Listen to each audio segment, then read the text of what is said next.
Welcome to my YouTube channel.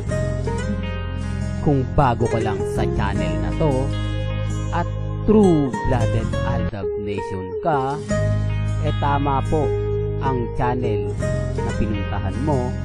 Kaya considering na po kitang bagong subscriber. At huwag mong kalimutan pindutin yung bell para lagi po kang updated sa bagong video na ilalabas ko. Salamat po sa iyong pag-click sa channel na to.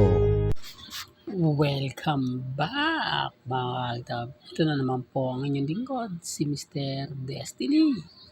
At siyempre panibagong post, panibagong update na naman po tayo.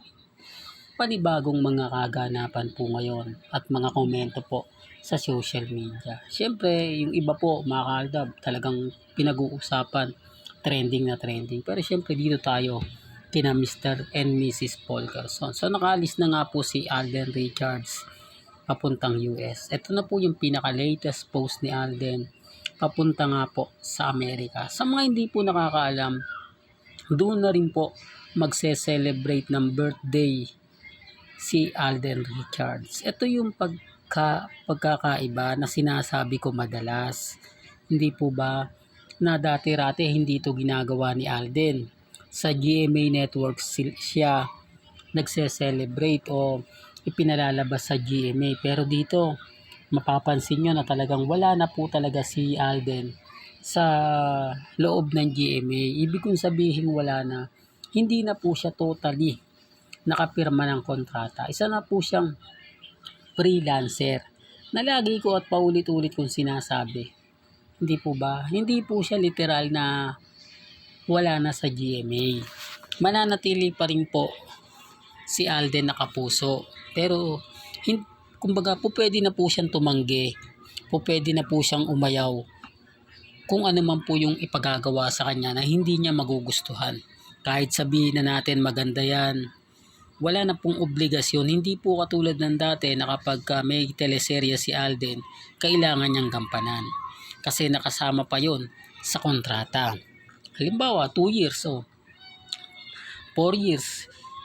Ang gagawin mo, 2 teleserye, 1 movie.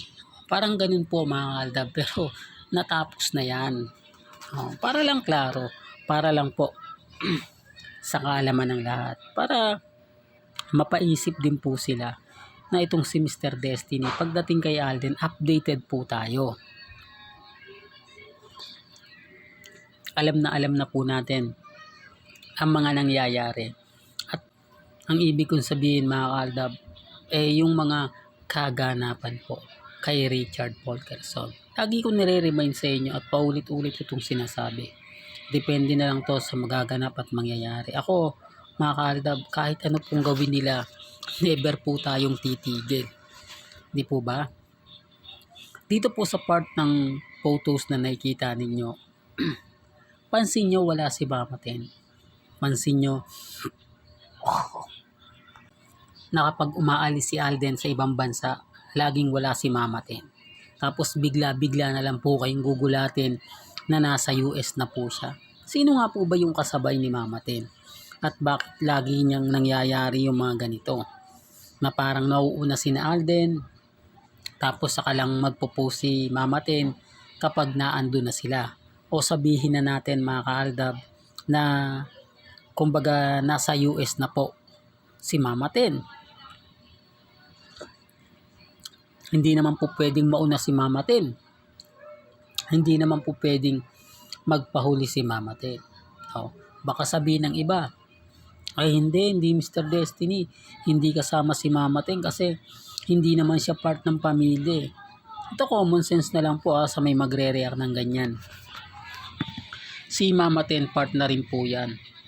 Kung nasubaybayan nyo po ang karir ni Alden, lahat ng mga galawan niya, lagi niyang kasama si Mama Ten. Alam din to ng mga Alden fanatics. Para lang klaro kasi hindi naman tayo pagtatanggol ng Alden fanatics Kasi sasabit natin dito si Main Hindi po ba? Kung hindi ko sana sasabit si Mengay, malamang yung komento rito papabor sa akin. Kapag napanood nyo si Mengay, Monday to Wednesday, tape lang po ang Eat Bulaga ngayon. Patunay lang po yan na wala rin po si Main ngayon mga kaaldab. Ang Eat Bulaga kasi mga kaaldab, dati nagla-live yan. Pero simula po nang nauso na yung tape, madalas na po nilang ginagawa yan. Madalas nga po ako napapaaway kasi sinasabi nilang, oh, akala ko ba wala si Mengay? Anong ginagawa ni Mengay sa Eat Bulaga? Sinungaling talaga to si Mr. Destiny. Oh, hindi, real talk. Pero hindi po nila alam, tape lang yun. Hindi po ba? Although sinasabi na nakalagay doon live, pero tape lang po yun mga kaaldab. Kumbaga, ginawa na po nila yon ng Monday hanggang Miyerkules. Nung araw din po ng Biyernes. Kundi Biyernes, Sabado. Kaya po minsan gabi na po lumalabas si Mengay sa studio ng TV5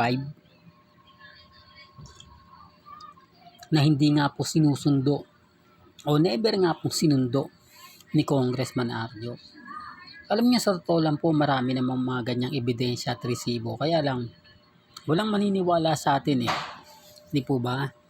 Sino ba naman maniniwala sa atin? Siyempre kapwa din natin Aldab Nation pero hindi nila alam yung mga pinupunto natin. Sabi ko nga po, kung talagang malapit ka sa pamilya Mendo Atayde, bakit walang post man lang sa Christmas party, masayang kumakain ng pamilya? Hindi po ba? Oh, hindi, real talk mga kaaldab. May post na po ba? Di po ba wala? Yan ang sinasabi ko mga kaaldab na ikinagagalit nila na nababasag ko sila dahil sila mo mismo wala naman pong may pakitang ebidensya at resibo. Buti pa ako kahit papaano mga kaaldab, alam natin kung nasan si Main. Alam natin kung ano nga po bang ganap kay Mengay. Sila. So, sabi nga ng iba, hindi nagpa-Christmas party nga rito si Congressman Arjo. Pero never pong sumilip si Mengay. Kala nga po namin darating. Pero wala pa rin si Mengay. Ito yung mga true-blooded Aldab Nation ng mga taga District 1 na kung saan nasasakupan po ni Congressman Arjo. So syempre, sino yung paniniwalaan po ninyo? Pero syempre, hindi naman po tayo namimilit. Sabi ko nga po, dito sa channel ni Mr. Destiny, malaya po kayong mag-react, mag-komento. Pabor man sa akin yan o hindi, nire-respeto ko po yan at ginagalang. Ano po ba? Real talk mga kaaldab.